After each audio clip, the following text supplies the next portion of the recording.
नमस्कार, good news today देख रहे हैं आप। आपके साथ मैं हूं नवजोत रंधावा। शाम के 4 बज चुके हैं। वक्त है हमारे खास कार्यक्रम ये कोई ना बात का, और आज दिल की बात, क्योंकि मामला दिल का है।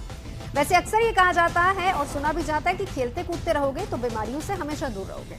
कई मेडिकल रिसर्च भी यही दावा करती हैं, मगर इन मेडिकल रिसर्चर्स के बीच कुछ ऐसे चौंकाने वाले मामले भी सामने आ जाते हैं जो लोगों को डरा देते हैं। जैसे कि अभी एक खबर आई है कि बांग्लादेश क्रिकेट टीम के पूर्व कप्तान तमीम इकबाल को मैदान पर दिल का दौरा पड़ गया। वो बांग्लादेश प्रीमियर लीग में एक मैच के दौरान फील्डिंग कर रहे थे और तभी उनको दिल का दौरा पड़ा। हालांकि उन्हें तुरंत अस्पताल भर्ती करवा दिया गया और अब वो खतरे से बाहर हैं। तमीम इकबाल बांग्लादेश के नामी खिलाड़ी रहे हैं, जिनके नाम बहुत सारे शानदार रिकॉर्ड भी हैं। इतना ही नहीं, इंटरनेशनल क्रिकेट से संन्यास के बाद भी 36 साल की उम्र में तमीम घरेलू क्रिकेट में एक्टिव हैं। अपनी फिटनेस के बूते ही वो बीपीएल जैसी लीग में खेल भी रहे हैं। मगर इस घटना के बाद फिर से सवाल खड़े हो गए हैं। सवाल यह है कि हार्ट अटैक से क्या अब युवा और फिट खिलाड़ियों को भी खतरा है? सवाल यह भी है कि क्या हार्ट अटैक के खतरे ने अब छोटी उम्र में भी घुसपैठ कर ली है?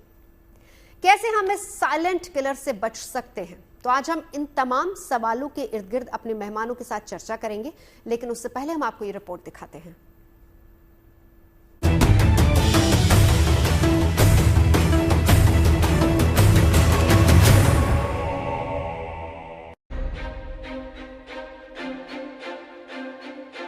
मामला दिल की सेहत का है, लिहाजा नाजुक है, संवेदनशील है। आज के दौर में हार्ट अटैक यानी दिल का दौरा पड़ना बहुत आम बात हो गई है और यही चिंता की भी बात है। पहले ज्यादातर बड़े बुजुर्गों में ऐसे मामले सामने आते थे, लेकिन बिगड़ती लाइफस्टाइल की वजह से स्कूली बच्चों और युवाओं में भी हार्ट अटैक के केसेस बढ़ने लगे हैं। लेकिन अब जो मामला सामने आया है वो बेहद हैरान करने वाला है। बांग्लादेश क्रिकेट टीम के पूर्व कप्तान तमीम इकबाल को दिल का दौरा पड़ने के बाद अस्पताल में भर्ती कराया गया है। तमीम सावर शहर में मोमडन स्पोर्टिंग क्लब और शाइनपुकुर क्रिकेट क्लब के बीच ढाका प्रीमियर लीग का मैच खेल रहे थे। तभी उन्हें सीने में तेज दर्द हुआ, जिसके बाद उन्हें अस्पताल में भर्ती कराया गया और उनका इलाज जारी है। 36 साल के तमीम इस मैच में फील्डिंग करने उतरे थे। तभी उनके सीने में तेज दर्द हुआ और इसके बाद उन्हें अस्पताल में भर्ती कराया गया था। यानी तमीम को बिल्कुल भी भनक नहीं थी कि उनके दिल की सेहत इतनी बिगड़ चुकी है। तमीम इकबाल ने चैंपियंस ट्रॉफी से पहले इंटरनेशनल क्रिकेट से संन्यास लिया था। इसके बावजूद वो डोमेस्टिक क्रिकेट में बेहद सक्रिय रहे हैं। तमीम इकबाल 70 टेस्ट, 243 वनडे और 78 टी20 मैच खेल चुके हैं। एक एथलीट के लिए खुद को फिट रखना, चुस्त दुरुस्त रखना उसकी पेशेवर जरूरत है। ऐसे में एक फिट और एक्टिव क्रिकेटर को हार्ट अटैक आना दिल की सेहत की अलार्मिंग सिचुएशन बयां करता है। भारत में भी लगातार हार्ट अटैक के मामले बढ़ते जा रहे हैं। यूपी में बीते दिनों ऐसे 2 मामले आए जो चौंकाते हैं। 20 मार्च को कानपुर में एक युवक को उस वक्त दिल का दौरा पड़ा जब वो पिता को अंतिम संस्कार के लिए ले जा रहा था। युवक को अस्पताल ले जाया गया, जहां उसकी मौत हो गई। दूसरा मामला भी यूपी के बुलंदशहर का है, जहां एक पॉलिटिकल पार्टी के 28 साल के कार्यकर्ता की दिल का दौरा पड़ने से मौत हो गई। दिल का दौरा साइलेंट किलर बनता जा रहा है और राह चलता इंसान, हंसता बोलता इंसान अचानक दुनिया से रुखसत हो जाता है। सवाल ये है कि दिल की सेहत दिनों दिन क्यों बिगड़ रही है? आखिर कैसे दिल की सेहत को सुधारा जाए, संवारा जाए? मामला सांसों की डोर से जुड़ा है, संगीन है, इसलिए इन तमाम सवालों का समाधान बेहद जरूरी है। Bureau report, good news today. तो चलिए, ये दिल का मामला है और इसीलिए दिल के एक्सपर्ट भी हमारे साथ जुड़ चुके हैं और साथ ही साथ और खास मेहमान भी हैं जिनसे हम चर्चा करेंगे। परिचय करा देती हूँ, डॉक्टर मनोज कुमार कार्डियोलॉजिस्ट हैं, सीनियर डायरेक्टर भी हैं और कार्डियोलॉजी डिपार्टमेंट मैक्स अस्पताल से हमारे साथ जुड़ चुके हैं। कुछ ही देर में डॉक्टर सुभाष चंद्रा भी जुड़ने वाले हैं, चेयरमैन हैं कार्डियोलॉजी बीएल कपूर अस्पताल से हमारे साथ जुड़ेंगे। मीनल पाठक हैं, हेल्थ एक्सपर्ट हैं, लाइफस्टाइल कोच भी हैं, योगा गुरु भी हैं। डॉक्टर शिखा शर्मा भी हमारे साथ मौजूद है, न्यूट्रिशनिस्ट हैं और डाइटिशियन है। सबसे पहले शुरुआत डॉक्टर मनोज आप ही से। देखिए, मामले वापस से बढ़ते जा रहे हैं। देखिए, हम इसको लेकर शायद डॉक्टर मनोज पहले बहुत बार चर्चा कर चुके हैं, लेकिन यंग एज एक ऐसा खिलाड़ी जो लगातार फॉर्म में भी है, खेल भी रहा है, और हम ये मान के चलते हैं वो पूरी तरह से फिट है और लगातार वो डॉक्टरी निगरानी में भी है, एक्सपर्ट्स की निगरानी में ही वो वहां पर खेलता होगा, बावजूद इसके इस तरह का मामला सामने आना क्या दिखाता है? जी, ये देखिए, मैं कई बार आपके साथ शो पे चर्चा भी किया हूं कि बाहर से सुंदर और सुडौल दिखना आपके को ये गारंटी नहीं देता है कि आपको हार्ट अटैक नहीं होगी। देखिए, हार्ट अटैक बेसिकली क्या है कि आपके दिल की मसल्स को सप्लाई करने वाली जो आर्टरीज होते हैं उनकी दीवारों पे चर्बी जमी होती है, और ये बड़ा कम मात्रा वाला भी, जैसे 10-20% की भी ब्लॉकेज होगी वो रप्चर होती है और उसके ऊपर क्लॉट बनता है और हार्ट अटैक आता है। तो हार्ट अटैक एक एथेरोथ्रोम्बोसिस, मतलब कि चर्बी जमी हुई है और उस पर क्लॉट आया जिसकी वजह से मसल्स की सप्लाई रुक जाती है, उसकी वजह से हार्ट अटैक होता है। तो यहाँ पे सबसे पहले से इस पैथोफिजियोलॉजी को समझना होगा। निश्चित तौर पे लैंडस्केप जो है हार्ट डिजीज की चेंज हुई है, विगत 20 सालों में बहुत ज्यादा चेंज हुई है। देखिए, ऐसे हम भारतवासी या पूरा साउथ ईस्ट एशियंस, बांग्लादेश भी साउथ ईस्ट एशिया में आता है, पाकिस्तान, यहाँ पे जो है हार्ट की जो प्रॉब्लम है 10 साल पहले होती है अगर आप पश्चिमी देशों से तुलना करें, और यहाँ पे फर्स्ट जो प्रेजेंटेशन होता है वही हार्ट अटैक से होता है। देखिए, नॉर्थ इंडिया की एमआई रजिस्ट्री आई थी, उसमें देखा गया था कि 50 साल से कम उम्र के लोग थे, उसमें 50% हार्ट अटैक के केसेस 50 साल से कम उम्र के लोगों को हुआ। जो नए रिस्क फैक्टर जो यंग में थे, देखिए उसमें स्मोकिंग था, diabetes, high blood pressure, high cholesterol level, positive family history. यहाँ पे एक इंपॉर्टेंट चीज है पॉजिटिव फैमिली हिस्ट्री, मतलब आपकी जेनेटिक डिटर्मिनेंट्स जो हैं वो भी आपको ग्रसित कराती हैं हार्ट अटैक से, या कहिए कि हार्ट अटैक की संभावना बढ़ाती है। अगर आपके घर में मेल्स रिलेटिव, फादर ब्रदर को 55 साल से कम उम्र में हार्ट अटैक हुआ है, या फीमेल्स माँ सिस्टर्स को अगर 65 साल से कम उम्र में हार्ट अटैक हुआ है, तो एक पॉजिटिव फैमिली हिस्ट्री बहुत इंपॉर्टेंट होता है। जिस तरीके से अभी हम क्रिकेटर की बात कर रहे हैं, फिजिकली फिट हैं, लेकिन आप देखिए कि ओवर एक्सरसाइज या इम्प्रॉपर एक्सरसाइज भी डेट्रीमेंटल होता है हार्ट हेल्थ के लिए। जो हम लोग रिकमेंड करते हैं, हम लोग एरोबिक एक्सरसाइजेस रिकमेंड करते हैं, और मुझे ऐसा लगता है कि आप कितना भी फिट हो, हार्ट अटैक हो सकता है। आप योगा करें, अभी देखिए हमने एक सोशल मीडिया पे न्यूज पढ़ी कि एक योगाचार्य थे, उनकी डेथ हो गई। तो ऐसा नहीं है कि आप अगर हेल्दी लाइफ स्टाइल्स को फॉलो कर रहे हैं तो आपकी जो वेसल्स की जो मॉर्फोलॉजी है, खास करके कोविड के बाद आपने देखा होगा कि कोविड में एक डेटा है कि 4% लोग जिनको कोविड हुआ है उनको हार्ट की कॉम्प्लिकेशंस होगी। अगर आप देखिए टोटल नंबर ऑफ कोविड के केसेस कितने हैं, तो अगर इंडिया में 4% को भी हुआ तो बहुत ज्यादा हुआ। तो डेफिनेटली हमें ये समझना होगा कि हमें स्क्रीनिंग प्रॉपर चाहिए। केवल ये देखिए, केवल ये कि हमको चलने में कोई सिम्टम्स नहीं हो रहे हैं, कई बार ऐसे माइल्ड सिम्टम्स होते हैं जिसको हम लोग इग्नोर कर देते हैं। अब डॉक्टर साहब, मैं आपकी जो पहली लाइन थी ना जवाब की, मैं वहीं से शुरुआत करूंगी और ये आखिरी लाइन को साथ में अटैच करते हैं। आपने कहा कि बाहर से फिट, जरूरी नहीं कि अंदर से हेल्दी हो। दूसरी बात, आपने अपने इस पॉइंट को यहां पे एंड किया कि कोविड के बाद कुछ कुछ चेंजेस आए हैं, और तीसरी बात आपने कही कि कुछ कुछ माइल्ड ऐसी चीजें होती जिसको हम इग्नोर कर देते हैं। डॉक्टर साहब, ये तीनों ही चीजें, मेरा जो मानना है वो ये कि तमीम के केस में सही नहीं बैठती हैं। उसका कारण, पहली बात, वो स्पोर्ट्समैन है। दूसरी बात, उनकी लगातार पूरा फुल बॉडी चेकअप होता रहता है। तीसरी बार, वो एक्सपर्ट्स की निगरानी में 24 घंटे रहते हैं। इसलिए इनके केस में सवाल बहुत अलग हो जाता है। हम एक आम इंसान की बात करें तो ठीक है, हम लोग इग्नोर कर सकते हैं, हम आज नहीं तो हफ्ते बाद, नहीं तो 10 दिन बाद या 6 महीने बाद कभी कभी स्क्रीनिंग कराएंगे, ब्लड टेस्ट कराएंगे। लेकिन जो एक स्पोर्ट्समैन है जो लगातार फॉर्म में चल रहा है, बांग्लादेश प्रीमियर लीग वो खेल रहा है, बावजूद इसके, ये तो हम जानते हैं कि वो एक्सपर्ट्स की निगरानी में होंगे, डॉक्टर्स की निगरानी में होंगे, चेकिंग लगातार उनकी हो रही होगी, उनकी डाइट को अच्छे से परखा जा रहा होगा, क्या खाएंगे क्या नहीं खाएंगे। एक्सरसाइज, आपने एक्सरसाइज का जिक्र किया डॉक्टर साहब, एक्सरसाइज की अगर आप बात कर रहे हैं तो वो भी तो एक्सपर्ट्स की निगरानी में होगी। इसलिए डॉक्टर साहब सवाल ज्यादा गहरा हो जाता है। नहीं, मैं आपका सवाल मैं समझता हूं कि इस संदर्भ में आपको लग रहा होगा कि अटपटा सा है कि बिल्कुल फिट रहने वाला आदमी, हर तरीके से मॉनिटर्ड होने वाले आदमी को हार्ट अटैक हुआ है। लेकिन मैं दर्शकों को आपके माध्यम से बताना चाहता हूं कि हार्ट अटैक जो होता है मोस्ट ऑफ द टाइम ऐसे ब्लॉकेज से होता है जो नॉन क्रिटिकल होती है। जिसके सिम्टम्स बहुत ज्यादा नहीं होते हैं, और कई ऐसे माइल्ड से सिम्टम्स है। देखिए, थोड़ा सा हार्ट बर्न जिसको कहते हैं, हल्का सा जलन आया, पी के ठीक हो गए, इस तरह के सिम्टम्स। कई बार जॉ में पेन होता है, लोग डेंटिस्ट के पास जाते हैं। तो ऐसी बात नहीं है कि बहुत ज्यादा आप प्रिविलेज्ड हैं और आपको अच्छी मेडिकल केयर मिली है तो ये मिस नहीं होता, ये मिस होता है। और मुझे लगता है कि फैमिली हिस्ट्री के बारे में मैं नहीं जानता हूँ मिस्टर तमीम के, लेकिन फैमिली हिस्ट्री एक बहुत इंपॉर्टेंट फैक्टर है। अगर उनके घर में, देखिए, मोस्ट ऑफ द डिजीजेज अब जीन से रिलेटेड हो रहे हैं, और इसी तरीके से जो जेनेटिक पॉलीमॉर्फिज्म है, ये भी इंडिया में रिस्पॉन्सिबल है कि हमारे यहाँ हार्ट अटैक ज्यादा होता है, साउथ ईस्ट एशिया में ज्यादा होता है।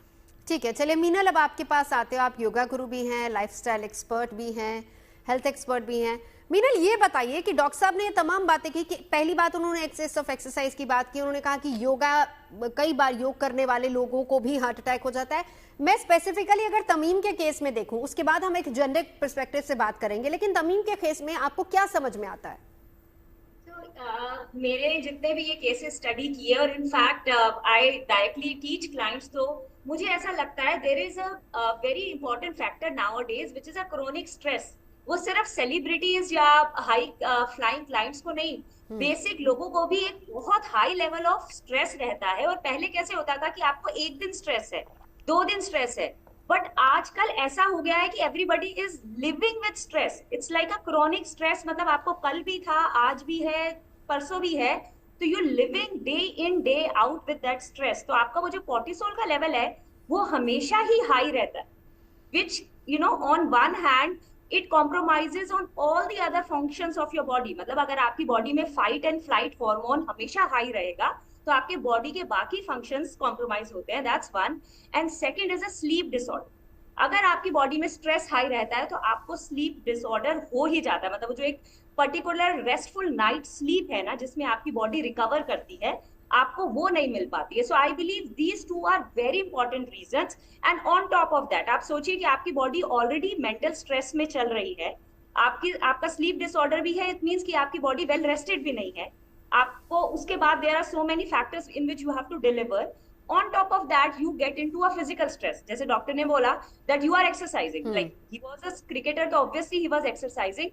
So this, even if वो अपनी लिमिट में भी कर रहे होंगे ना, तो वो उसकी बॉडी की उतनी कैपेसिटी भी नहीं है to take that kind of a overload. Overload, because I'm using the word overload, because वो आपकी बॉडी ऑलरेडी एक कंटिन्यूअस स्ट्रेस में चल रही है। पर मीनल, ये चीजें तो देखिए, ये चीजें आम लोगों के बीच में अभी भी अगेन मेरा वही सवाल है जो डॉक्टर साहब से मैंने पूछा था, मैं अभी भी इस बात को लेके क्लियर नहीं हूँ। ये चीजें तो जो उनके आसपास के लोग हैं, एक्सपर्ट है, तो हम क्या ये माने कि क्रिकेटर पर कोई ना कोई प्रेशर रहा होगा?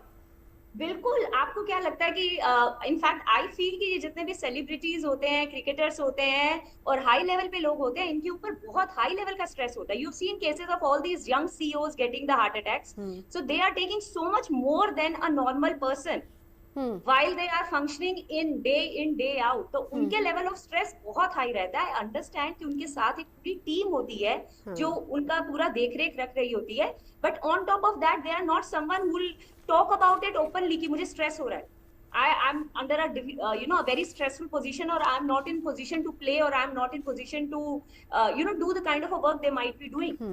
So I believe this chronic stress is very important. और आपका sleep problem, if your sleep cycle is not right, आपका sleep cycle सही नहीं चल रहा है, आपके body के again बाकी सारे functions compromised हैं, and that could be your the lung part, your breath part, everything. And as Dr. said right, yes, मतलब yoga and all that is very helpful. मतलब आप mindfulness और प्राणायाम, breath work से सब चीजों को monitor कर रहे हैं। You will have to look at the cause of the stress. That's very important. ठीक है, चलिए एक बार डॉक्टर शिखा शर्मा अब आपके पास आती हूँ। डाइट यकीनन बहुत ज्यादा मैटर करती है, लेकिन अगेन तमीम के केस में कोई भी स्पोर्ट्समैन, स्पेशली अगर वो इतना बड़ा टूर्नामेंट खेल रहा है, बीपीएल में वो खेल रहे हैं, वो ऑलरेडी एक अच्छे क्रिकेटर रह चुके हैं, तो जाहिर सी बात है हम लोग ये मान के चलते हैं कि उनकी तो डाइट बहुत अच्छी होगी। डाइट का कितना बड़ा रोल हो सकता है इसके पीछे? तो मैं यहाँ पे ना 2 चीजों को हाईलाइट करना चाहती हूँ।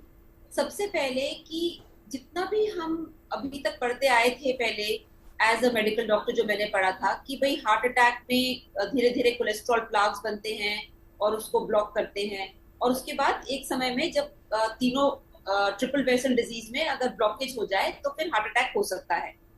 पैंडेमिक के बाद जो हार्ट की जो मसल है उस पर इम्पैक्ट पड़ा है, यानी कि जो मसल की जो अपनी जो कार्डियक मसल है उस पर पैंडेमिक के बाद इम्पैक्ट पड़ा है, और ये कई जगह इन्फ्लेमेशन से डायरेक्टली कोरिलेटेड है। यानी अब ये कई बार ब्लॉकेज की वजह से नहीं है, वो सीधे हार्ट की मसल की वजह से ही चेंजेस आए हैं।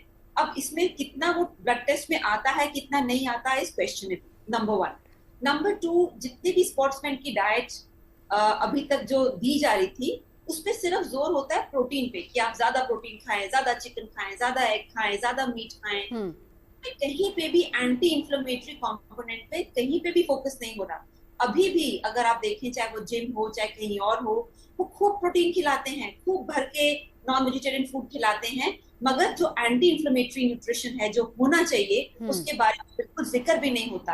I think we have to understand कि पैंडेमिक के बाद लोगों की बॉडीज में एक परमानेंट चेंज आया है, और उस परमानेंट चेंज को मानते हुए कि जो हार्ट में अंदर जो इन्फ्लेमेशन है, अब वो सिर्फ ब्लॉकेजेस की बात नहीं हो रही है, हार्ट के अंदर इन्फ्लेमेशन है, और इसलिए एंटी इन्फ्लेमेटरी कंपोनेंट को, एंटी इन्फ्लेमेटरी न्यूट्रिशन प्लान को हमें अलग से इसको पढ़ाना चाहिए और समझाना चाहिए और प्रोपोगेट करना चाहिए, और खासकर उन खिलाड़ियों में जो कि बहुत ही हाई लेवल पे खेलते हैं। बिकॉज जैसे जब भी आप एक्सरसाइज ज्यादा करेंगे, और स्पेशली खिलाड़ी ओलंपिक या इस तरह के स्पोर्ट्समैन की लेवल पे, उनका मसल ब्रेकडाउन होता है, उनकी बॉडी में इन्फ्लेमेशन कई गुना ज्यादा होती है, because continuously when you do high level activity तो आपका मसल ब्रेकडाउन होता है, जिसको और रिपेयर वर्क बहुत तेजी से बढ़ता है।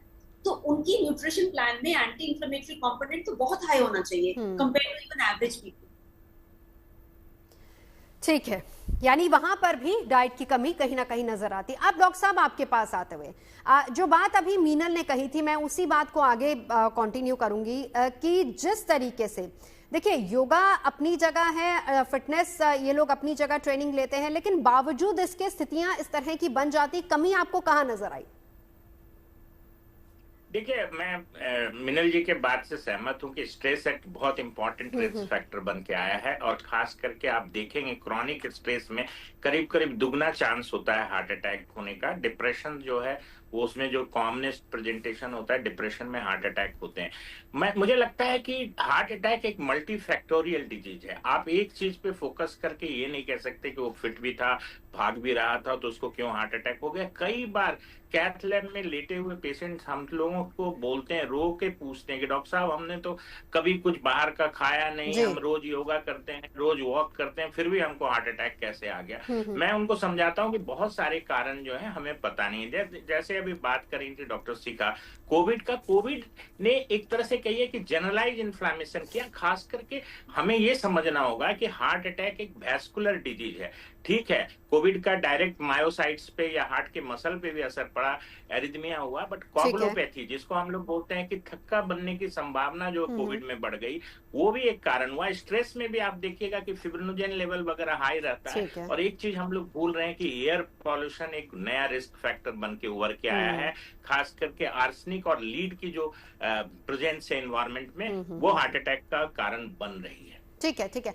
हमारे साथ एक और खास मेहमान इस वक्त जुड़ चुके हैं। हमारे साथ है प्रोफेसर शिव चौधरी हैं, फॉर्मर एचओडी हैं कार्डियोलॉजी डिपार्टमेंट एम्स से।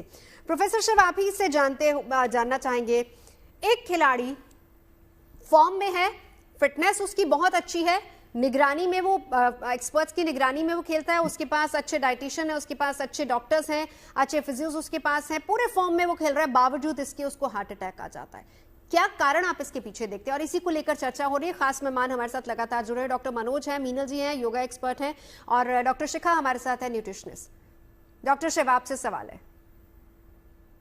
इस मामले में जो कुछ चीजें हैं जो कि हार्ट अटैक का कारण बन सकती हैं, जैसे कि सबने इस चीज पे जोर दिया है कि स्ट्रेस जो कि अनडायग्नोज रही, सभी की जिंदगी में स्ट्रेस होती है। तो फिजिकल फिटनेस और मेंटल स्ट्रेस दोनों अलग अलग चीजें हैं। फिजिकली फिट हो सकता है व्यक्ति, पर मेंटली काफी स्ट्रेस आउट हो सकते हैं। और इन सब कॉम्पिटिटिव स्पोर्ट्स में ऐसा कहना कि उनको स्ट्रेस नहीं है, ये तो गलत होगा। तो कभी कभी ये स्ट्रेस भी उनके इस जो हार्ट अटैक का कारण बन सकती है। दूसरी जो चीजें हैं जो कंट्रीब्यूट कर सकती हैं कि कुछ इस प्रकार के मरीज जिनमें सडन कार्डियक डेथ होती है या हार्ट अटैक होता है, ये भी देखा गया कि कुछ अंडरलाइंग मतलब कुछ अंडरलाइंग सबस्ट्रेट भी हैं जिसके कारण पेशेंट इस ढंग से प्रेजेंट कर सकता है। पर हार्ट अटैक के लिए सिर्फ और सिर्फ एक ही चीज को जिम्मेदार ठहरा पाना कि उसकी आर्टरी पहले से ब्लॉक रही हो तभी हार्ट अटैक आया, ये तो इसके बियॉन्ड भी हमें जाके सोचना पड़ेगा। और अब जो समझ बढ़ रही है लोगों की इस मामले में, स्ट्रेस को लेके लोग काफी अवेयर हो रहे हैं। यदि आप मेंटली स्ट्रेस्ड हैं तो सब कुछ ठीक होते हुए भी आप हार्ट अटैक के शिकार हो सकते हैं। ठीक है डॉक्टर साहब, कुछ एक चीजें, क्योंकि कम उम्र में जो हार्ट अटैक की मुख्य वजह बताई गई है एक्सपर्ट्स की तरफ से, उसमें स्ट्रेस आपने भी जिक्र किया, मीनल जी ने भी जिक्र किया, डॉक्टर मनोज भी उसकी बात कर रहे हैं, स्मोकिंग, सुस्त जीवन शैली, सोने में परेशानी, सैचुरेटेड फैट जिसका जिक्र अभी शिखा जी भी कर रही थी, ज्यादा नमक और ज्यादा चीनी लेना। तो इस केस में अगर कोई डॉक्टर साहब, अगर कोई इस तरह का खिलाड़ी जो पूरी तरह से फॉर्म में है, अगर उसको हार्ट अटैक आता है, तो क्या इस केस में स्पेसिफिकली हम स्ट्रेस को मुख्य तौर पर जिम्मेदार मानेंगे या कोई और कारण भी हो सकता है? एक चीज मैं बताना चाहूंगा कि जो खिलाड़ी हमारे होते हैं, ये आवश्यक नहीं है कि उनका पूरी तरह से फिजिकल चेकअप, जिसको हम कहते हैं क्लिनिकली जो रिक्वायर्ड चेकअप हो, वो किया जाए। एक जनरल चेकअप में उनकी कुछ अंडरलाइन प्रॉब्लम्स मिस भी हो सकती हैं। और दूसरी चीज ये भी जो बार बार ये चीज उभर के आ रही है कि स्ट्रेस को हम अकाउंट में नहीं लेते हैं, जो कंट्रीब्यूट कर सकती है। इसके बियॉन्ड जाके बाकी जितने भी रिस्क फैक्टर आपने कहा है कि स्मोकिंग, स्लीपलेसनेस, शुगर, सॉल्ट, ये सारी चीजें कंट्रीब्यूट करेंगी और अल्टीमेटली कॉर्नरी आर्टरीज में ब्लॉक होने का चांस बढ़ जाता है। तो यदि जब हम इनको इवेल्युएट करते हैं तो इनका इवेल्युएशन डिपेंडिंग कि किस लेवल की फिजिकल एक्टिविटी में पार्टिसिपेट करेंगे, उतना ही रिगरस फिजिकल इवेल्युएशन होना चाहिए। एक routine evaluation blood pressure, heart rate देखने के बाद हम कहें कि फिजिकली फिट है, मेरे ख्याल से वो उचित नहीं होता। ठीक है, एक बार डॉक्टर मनोज, अब बहुत अच्छी बात डॉक्टर साहब ने कही, हम अगर मानकर चलें कि एक स्ट्रेस में थे, मीनल ने इसकी शुरुआत की थी कि देखिए खिलाड़ी पर, जो टीम लीड कर रहा है उस पर स्ट्रेस रहता है, हर तरह के टेस्ट हो जाते हैं, क्या ऐसा होता है कि किसी भी एक खिलाड़ी का मेंटल लेवल भी चेक किया जाए, उसकी काउंसलिंग की जाए? क्या इस तरीके से भी होती है काउंसलिंग? कैसे पता चले कि कोई सामने वाला शख्स जो है वो इतने स्ट्रेस में है? देखिए, स्ट्रेस में रहते हैं तो आपके जो सिम्टम्स आपने पहले भी जिक्र किया कि आपकी जो स्लीप डिप्राइवेशन होती है, आपको पैल्पिटेशन होता है, हार्ट रेट की गति बढ़ती है, ब्लड प्रेशर में फ्लक्चुएशन आता है। तो अगर इन सब चीजों की कोई ऑर्गेनिक रीजन नहीं है तो हम लोग स्ट्रेस को कंट्रीब्यूट करते हैं। और साथ में उनका आप जब बात करेंगे तो जो स्ट्रेस में रहेंगे उसको थोड़ी स्टैमरिंग होगा, थोड़ा उनको मतलब एक निगेटिव माइंडसेट जो डेवलप हो जाता है बॉडी में, वो पता चल जाता है। उसके लिए आपको साइकोलॉजिकल काउंसलिंग की, साइकोलॉजिस्ट की जरूरत पड़ती है, एक अच्छे साइकेट्रिस्ट की जरूरत पड़ती है। बट मैं यहाँ पे कहना चाहता हूँ कि सिर्फ क्रिकेटर को स्ट्रेस था, इस चीज पे हम लोग ना ज्यादा जोड़ दें, क्योंकि देखिए बेसिकली हार्ट अटैक एक एथ्रोथ्रोम्बोटिक या मतलब कहिए चर्बी प्लस क्लॉट की बीमारी है। और ये जो है पैथोलॉजी ये कॉमन है, और चूंकि हमें पता है कि उनको हार्ट अटैक ही हुआ था, it was not a sudden cardiac death जिसको बोलते हैं, या अबॉर्टेड सडन कार्डियक डेथ नहीं था। उसके बहुत सारे वजह होते हैं, जैसे हार्ट की गति की अनियंत्रित होना, उसमें कई सारे कंजेनाइटल डिजीज भी हैं, चैनलोपैथीज। बट इनको स्टेंट लगा है, जहां तक मुझे खबर है मीडिया रिपोर्ट से कि इनको स्टेंट लगा है और अब वो शायद बेहतर हैं, पहले से बेहतर है। सबसे इंपॉर्टेंट चीज है कि हार्ट अटैक होने के बाद इनको इलाज मिला, जो आज के डेट में गोल्डन ट्रीटमेंट है कि प्राइमरी एंजियोप्लास्टी होनी चाहिए, जो अवरुद्ध आर्टरी है या जिस आर्टरी में ब्लॉकेज हुआ है उसको खोलना है। ये टाइम डिपेंडेंट प्रोसीजर है, घंटे भर के अंदर अगर आप कर लेते हैं तो हार्ट मसल्स जो है डैमेज होने से बच सकता है। तो दोनों चीजों पे हमें ध्यान देना होगा कि आप स्क्रीनिंग कितना कर लीजिएगा। आपने डॉक्टर साहब ने सही बोला कि आपका ब्लड प्रेशर ठीक है, ब्लड शुगर ठीक है, अब आपने टीएमटी भी कर लिया। ट्रेडमिल टेस्ट की जो सेंसिटिविटी होती है 75% के आसपास होती है। और हार्ट अटैक जो होता है वो, और ये ट्रेडमिल पॉजिटिव तभी आता है जब 70% से ज्यादा ब्लॉकेज हो। 50% से ज्यादा जो हार्ट अटैक, 80% से ज्यादा heart attack non critical blockage, जिसकी ब्लॉकेज 30%, 20%, जिसको हम लोग एंजियोग्राफी रिपोर्ट में लिखते हैं प्लाकिंग की, बस चर्बी जमी हुई है, वो रप्चर होकर हार्ट अटैक कर सकता है। हार्ट अटैक होने के और प्लाक रप्चर का, ये सब चीजें देखिए एडवांस हो रहे हैं और इसकी डिटेक्शन पॉसिबल है एडवांस डायग्नोस्टिक से।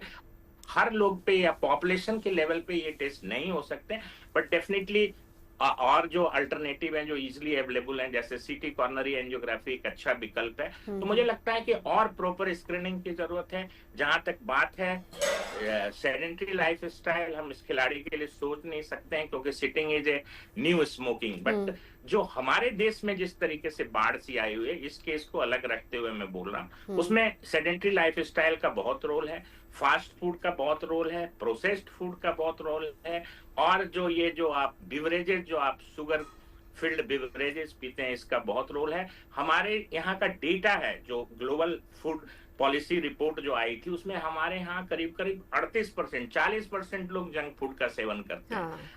स्मोकिंग बहुत ही, जंक एंड फास्ट फूड दोनों ही ले लीजिए ना, पैकेज्ड फूड आप उसको ले लीजिए, वो भी बीच में आता है। तो ये डेटा ऑफिशियल डेटा है कि 38% Indian population junk food consume करता है। तो निश्चित तौर पे मैंने शुरू में ही कहा आपको नवजोत जी कि it is a multifactorial disease, सारी चीजें हैं, कुछ इन्वायरमेंट से है, फैमिली में देखिए, फैमिली हिस्ट्री, जेनेटिक। डॉक्टर साहब वही बात है, देखिए लेकिन बात वही आती है कि यंग एज में केसेस बढ़ रहे हैं, जिसको आपने कोविड से भी कहीं ना कहीं लिंक किया। अब मीनल आपके पास आते हुए, कुल मिलाकर स्ट्रेस एक बड़ा कारण हो सकता है, लेकिन हमारे जो दोनों एक्सपर्ट्स हैं, दोनों कार्डियोलॉजिस्ट हैं, वो ये भी बात कह रहे हैं कि हाँ कुछ ऐसे बॉडी के अंदर चेंजेस भी हो सकते हैं जिस वजह से इस तरह की सिचुएशन आती है।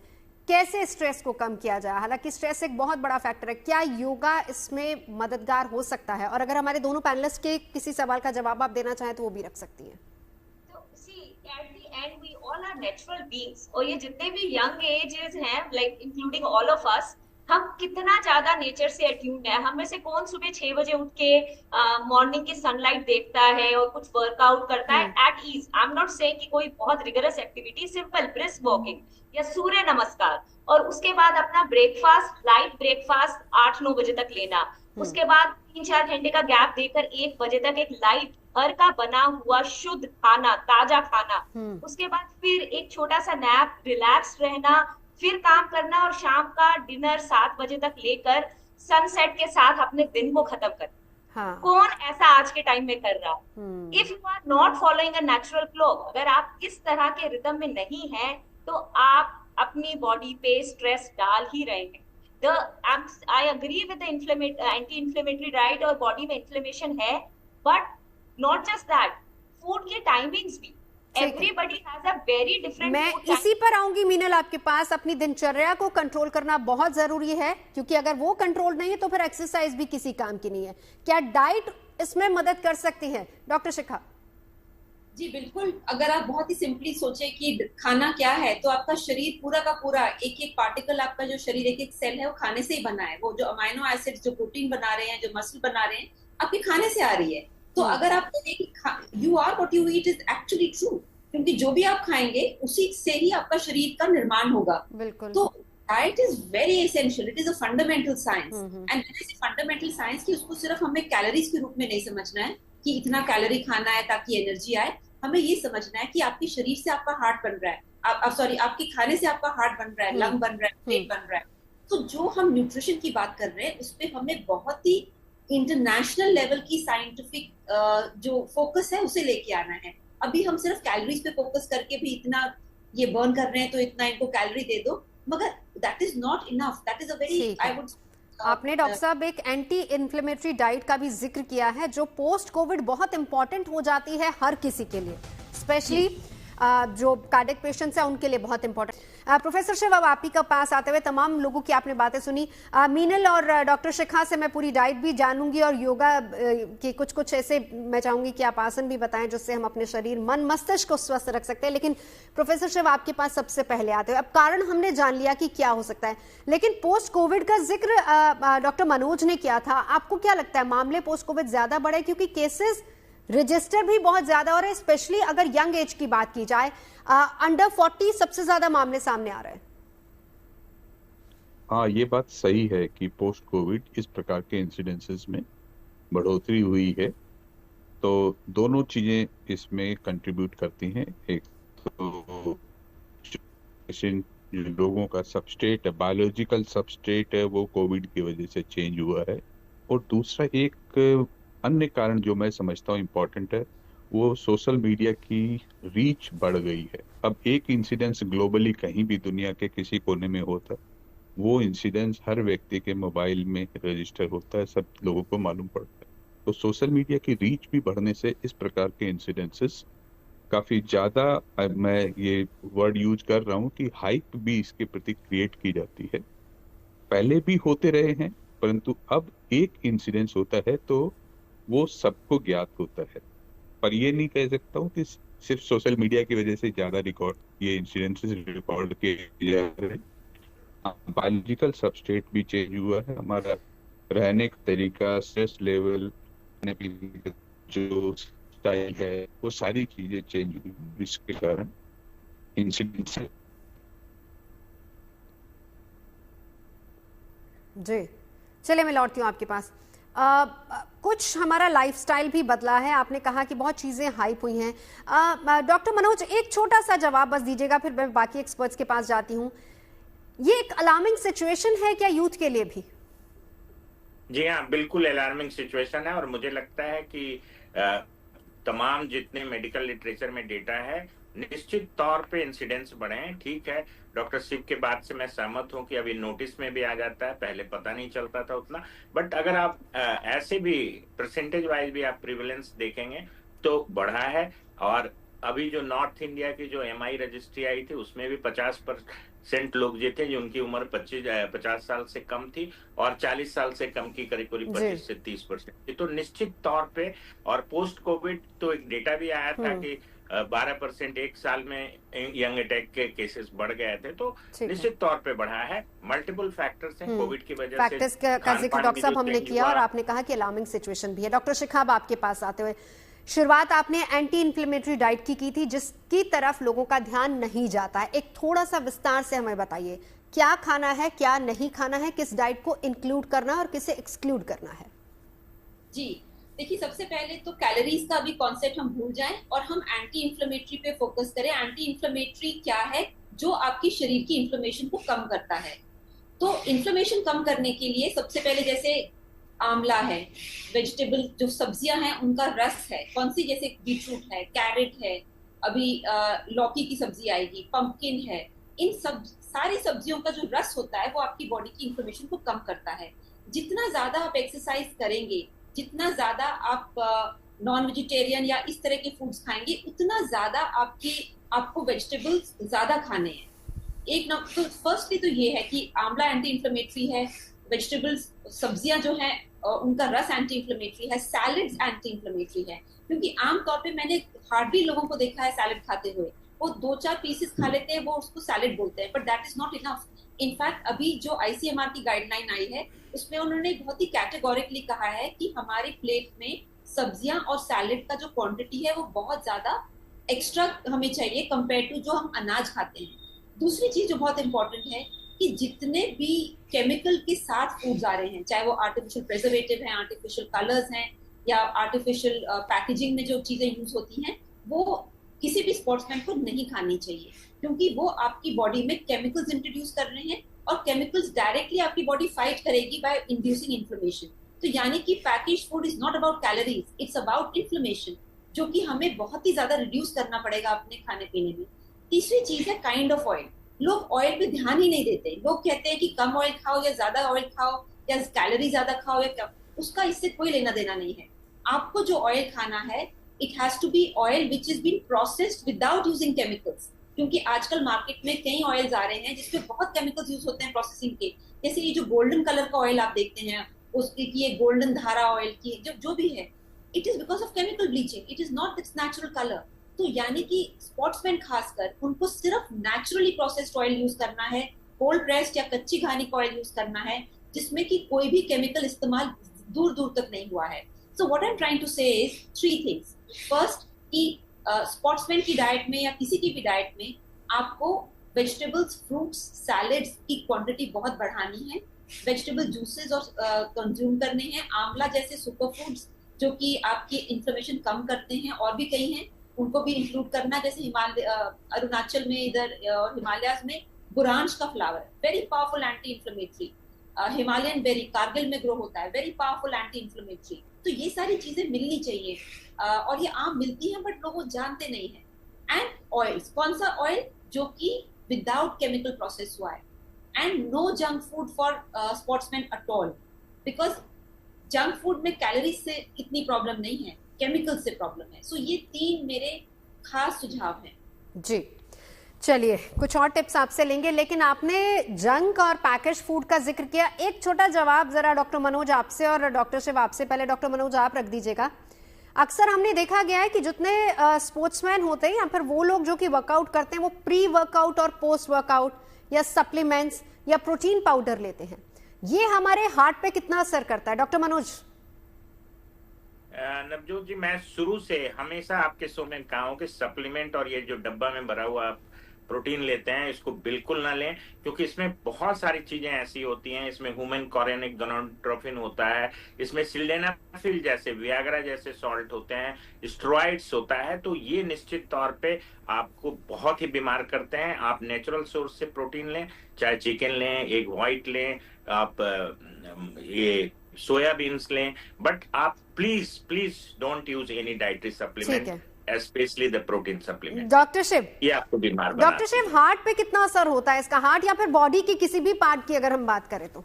डॉक्टर मनोज ने इस चीज के बारे में आप ऑलरेडी बताया। तो इसमें 2 प्रकार की जो प्रॉब्लम है, एक तो जो सप्लीमेंट इसमें विलफुली ऐड किए जाते हैं वो काफी हार्मफुल होते हैं, और कुछ जो कंटामिनेंट्स होते हैं इनमें, इन पाउडर्स में, यहाँ तक कि आर्सेनिक तक पाया जाता है। तो ये हमारे लीवर को काफी खराब कर सकते हैं। और लीवर और हार्ट मसल दोनों ही इस प्रकार के सप्लीमेंट्स के टारगेट होते हैं, और मेरा भी यही मानना है कि ये यंग पॉपुलेशन के लिए काफी हार्मफुल होते हैं। बिल्कुल। अब मीनल, आपके पास आते हुए, अब आपने शुरुआत की थी दिनचर्या से कि कितने लोग हैं जो सुबह उठ के सूर्य के दर्शन करते हैं, कितने लोग हैं जो सूर्य ढलने से पहले अपना खाना फिनिश कर लेते हैं, डिनर फिनिश कर लेते हैं, जो एक हमारी पद्धति रही है जिसमें हम इसी तरीके से दिनचर्या हुआ करती थी बड़े बुजुर्गों की, और शायद वो ज्यादा इसीलिए ज्यादा समय तक जिए भी और स्वस्थ भी रहे। लेकिन आजकल तो यंग एज के हार्ट अटैक शायद बड़ा कारण यही है। तो किस तरीके से अपना डे प्लान किया जाए और क्या कुछ चीजें इंक्लूड करनी चाहिए? Sure, I'll just take one more minute. जो अभी डॉक्टर मनोज और शिव ने बोला कि सप्लीमेंट्स बिल्कुल नहीं लेने चाहिए, I have a complete contrary view to that. ऐसे तो हमारी सब्जियों में भी बहुत आर्सेनिक पाया गया है, तो सब्जियां भी खानी बंद कर दे। द पॉइंट हियर इज कि आप जो भी ले रहे हैं, मेक श्योर कि एक मतलब प्रॉपर कंपनी का प्रोडक्ट हो और सर्टिफाइड प्रोडक्ट। जो वे प्रोटीन है एक 100% सुपीरियर क्वालिटी प्रोडक्ट है, और उसके ऊपर प्रॉपर रिसर्च है कि वो उसकी एब्जॉर्प्शन आपकी बॉडी में बहुत अच्छी है। It is a complete amino profile. आजकल के टाइम में सब्जियों से ज्यादा बेटर है अगर आपको प्रोटीन लेना है। लेकिन मीनल, ये एक बहुत बड़ी बहस है। अब यहाँ पे भी मैं आपको ले आऊंगी, ये एक बहुत बड़ी बहस है। अगर आप किसी भी डॉक्टर के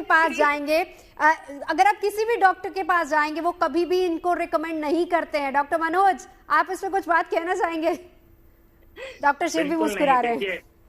नहीं, मैं मुस्कुरा इसलिए रहा हूँ कि मैं कभी भी इसका पक्षधर नहीं रहा हूँ। हाँ। ये सप्लीमेंट्स का, और शायद कोई भी डाइट में आप जैसे अभी आपके साथ बैठी हुई हैं, बहुत वेल नोन डाइटिशियन हैं और डाइट एक्सपर्ट हैं, उनसे भी आप पूछ लीजिए। बिल्कुल, एक रिएक्शन मैं उनका भी चाहूंगी। पहले आप अपनी बात, आपने कहा आप नहीं चाहेंगे। नेचुरल सोर्स से होना चाहिए, न कि इस तरह के। ठीक है डॉक्टर शिखा, आप अग्री करती है? डॉक्टर साहब एक मिनट। डॉक्टर शिखा, देखिए, आपको मैं एक सिंपल साइंस बताती हूँ कि जब भी हम किसी चीज से कुछ एक्सट्रैक्ट करते हैं, हाँ, और उसको हम एक रिफाइंड फॉर्म में प्रेजेंट करते हैं, तो उसकी जो सिनर्जिस्टिक होते हैं, यानी उसके जो फ्रेंड्स होते हैं जो उसको अब्सॉर्ब करने में, डाइजेस्ट करने में, मेटाबोलाइज करने में हेल्प करते हैं, वो बिल्कुल माइनस होते हैं, नहीं होते वहां पे। सो जो सिनर्जिस्टिक इफेक्ट आता है एक नेचुरल फूड में, वो आपको किसी भी डब्बे बंद चीज में नहीं आ सकता। तो ये जो एक्सट्रैक्शन और सुपर रिफाइंड चीजें होती हैं, सुपर एक्सट्रैक्टेड, ये मेरे मानने में इसका कोई, ठीक है, आप कह रही, आप भी नहीं मानती, ठीक है, कोई डॉक्टर नहीं मानते, लेकिन मीनल की बात भी अपनी जगह सही। उन्होंने कहा कि पूरी तरह से सर्टिफाइड होते हैं, टेस्टिंग होती है, क्या वो एक्यूरेट नहीं है? डॉक्टर शिखा, सिनर्जिस्टिक इम्पैक्ट नहीं होता उसमें। What I am trying to say, Indian diet में इतना प्रोटीन है ही नहीं। आप एक कटोरी दाल, पकी हुई दाल, आपको पता है एक कटोरी जो दाल होती है ना, अगर हम कच्ची दाल लें उतनी पूरी दाल मेरा पूरा घर खाता है। और मेरे 2 सेट ऑफ इन-लॉज हैं, मेरे सास ससुर भी हैं और मेरे पड़ सास ससुर भी मेरे साथ रहते हैं।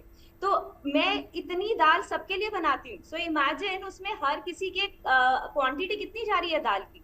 On the side we eat lot of vegetables. Just because आपके डॉक्टर शिव आप एग्री करते हैं? देखिए ये हालांकि एक अलग बहस है, लेकिन इसी में आती है कि हम पैकेज फूड, हम सप्लीमेंट्स लेके लें। डॉक्टर शिव, और आपको पता है, हाँ मीनल एक रिएक्शन डॉक्टर शिव का, मैं वापस आपके पास लौटूंगी। हाँ, ये मैं बता रही हूँ, रिलेटेड है। अगर आपकी डाइट में सिर्फ कार्ब ही है तो आपका इंसुलिन स्पाइक रहेगा, आपकी इंसुलिन सेंसिटिविटी इंसुलिन रेजिस्टेंस बढ़ जाएगी। तो आपको प्रोटीन कंटेंट बढ़ाना है। और सिर्फ मतलब हमारा तो एक रिएक्शन जरा डॉक्टर शिव का ले लूं। मीनल, आपकी बात अभी अधूरी है, आपको अपनी पूरी बात बतानी है अभी। जी डॉक्टर शिव। मतलब सप्लीमेंट को आप बहुत सारे इफ के साथ यदि लेते हैं तो आप उसको सुरक्षित मान सकते हैं कि if it is from a very reputed company, if it is well certified, if this thing, if that thing, in real world that doesn't exist. You go and find out 100 brands in the market and you will find 99 brands are crap and virtually I would say poisonous. तो ये if वाली चीजें जो है ना, एक general statement के रूप में मेरे ख्याल से हम यदि लोगों को रिकमेंड करें और उसके बारे में, तो एक it will send A wrong message. ठीक है। मेडिकली सुपरविजन में यदि किसी व्यक्ति की जरूरत है, उसको एक स्पेसिफिक प्रोडक्ट यदि रिकमेंड किया जाता है, may be that is acceptable, but not over the counter एक रूटीन प्रोडक्ट जो अपने आप लेके आप खाते हैं। और वो मेडिकली सुपरविजन में जाहिर सी बात है कि डॉक्टर्स आपका ब्लड टेस्ट करवाते हैं, उस हिसाब से ही आपको डाइट देते हैं। डॉक्टर शिखा अक्सर ऐसा ही करती हैं। मीनल जी एक चीज मैं यहाँ पे कहना चाहूंगी, आप कोई भी प्रोटीन पाउडर अगर रॉ फॉर्म में देखें, वो स्मेल करता है, उसका टेस्ट बहुत ही खराब होता है। तो उसमें फ्लेवर्स डाले जाते हैं, वनीला फ्लेवर, चॉकलेट फ्लेवर, ये सारे केमिकल फ्लेवर्स हैं। बिल्कुल। हाँ मीनल, अब अपनी बात पूरी कीजिए। So I'm saying कि फर्स्ट एंड फॉरमोस्ट जब हम ये बात बोलते हैं ना कि आज की यंग पॉपुलेशन, आई थिंक अब हमें ना ये बात बोलना बंद करना पड़ेगा। And no one can take their age for granted. Just because you are in your 20s or just because you are in your 30s, you can take your wellness or your health and well-being for granted. ऐसा है ही नहीं। आपको उतना ही जागरूक रहना है जितना कोई 70-year-old, because आपको एज वाला फैक्टर तो खत्म ही हो गया है। We have realized the kind of a stress these people who are in their 20s, in fact अभी आपने बोर्ड एग्जाम्स खत्म हुए, so you would have to see the kind of the people they were coming to me कि मेरे बच्चों को आप एक ब्रेक दिलवा दीजिए, इसको थोड़ा डांस करवा दीजिए या कुछ करवा दीजिए कि रिलैक्स। बच्चों में तो ज्यादा ही स्ट्रेस है। हाँ मतलब बहुत स्ट्रेस में है। तो you can't take people for granted कि आप अब ये वाली बात कि आप इतने यंग थे और आपको ये कैसा हो गया, वो तो फीचर है ही नहीं। प्लस आई एम सेइंग कि 4 प्राइमरी फैक्टर्स, अगर आप अपनी लाइफ में ये 4 प्राइमरी फैक्टर्स पे ध्यान रखते हैं ना, तो आप बाकी चीजों को, चाहे वो जेनेटिकली आपकी लाइफ में हो, चाहे फिर वो आपका हार्मोनल डिसबैलेंस के कारण। 1 is your diet, 1 is exercise. अब आप एक्सरसाइज किस तरीके की, किस तरह से करवाएंगे, that is again very important. The stress management and your sleep cycle. आप इन 4 बातों पे ध्यान दीजिए and then you will realise कि इससे जो आपकी लाइफस्टाइल में चेंजेस आएंगे ना, that is the only consistent way to stay healthy and fit. अब इसके अंदर if you are somebody who has a heart problem or who has a genetically predisposition towards the heart thing, we always tell them to do a movement in which they are relaxed और वो easily breathe out and breathe in कर पा रहे हैं। So which means a brisk walk, connected with the nature in a relaxed way.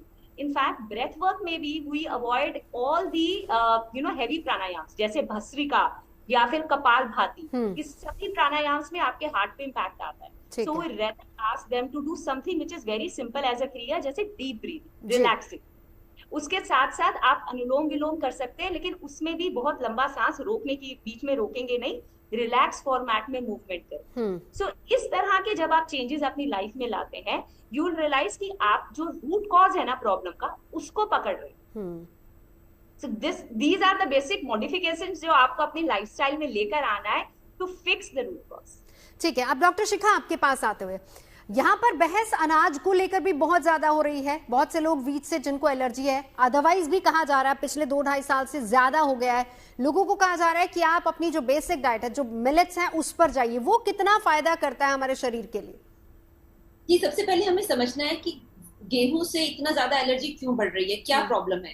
अगर हम actually देखिए, जब हमारा एग्रीकल्चर रेवोल्यूशन हुआ था, फूड रेवोल्यूशन, तो गेहूं और चावल इस पे सबसे ज्यादा, और गेहूं पे तो बहुत जोर हुआ था, जिसके अंदर केमिकल वाले पेस्टिसाइड्स, केमिकल वाले फर्टिलाइजर्स, बहुत केमिकल यूज हुए थे। इनफैक्ट ये पूरा जो जोन कैंसर जोन बन गया है, उसका कारण है कि इतना ज्यादा केमिकल एज फर्टिलाइजर भी यूज हुआ और एज पेस्टिसाइड भी यूज हुआ। तो अब नेचुरल है कि फिर उस गेहूं में वो एलर्जेंस बनने शुरू हो गए। यानी कि जो गेहूं हमारे परदादा खाते थे आराम से, वही गेहूं अब आज के बच्चों को डाइजेस्ट नहीं हो रहा because of this chemicalisation of the soil. तो व्हाट इज इम्पोर्टेंट है कि अगर हमें, और या तो हम ऑर्गेनिक गेहूं खाएं अगर हमें खाना है, या फिर हम उन चीजों को खाएं जो अभी भी पेस्टिसाइड्स और केमिकल्स से रहित हैं या कम यूज हो रहा है उसमें। तो वो है मिलेट्स, बिकॉज मिलेट्स में उतना ज्यादा यूज नहीं होता, वो अभी भी नेचुरली ग्रोन होता है। गेहूं में बहुत ज्यादा डिस्ट्रक्शन हुआ in terms of the quality, तो इसीलिए ये millets are much better. And I would say it is time to shift to organic eating as much as possible. I know 100% possible नहीं है, पर जितना भी है, let's start moving, specially for pregnant women and for small children. अच्छा, इसी के साथ एक सवाल रह गया था, मीनल ने मुद्दा उठाया था, वो भी बहुत इंपॉर्टेंट है कि जो सब्जियां, डॉक्टर शिखा, जो सब्जियां हम खा रहे हैं वो कितनी प्योर हैं? आजकल तो दूध के लिए भी कई डॉक्टर्स मना कर देते हैं कि कोई जरूरी नहीं कि आप दूध लें, उसके अलावा कोई और सब्स्टिट्यूट आप ले सकते हैं। इस पर डॉक्टर शिखा क्या कहेंगी?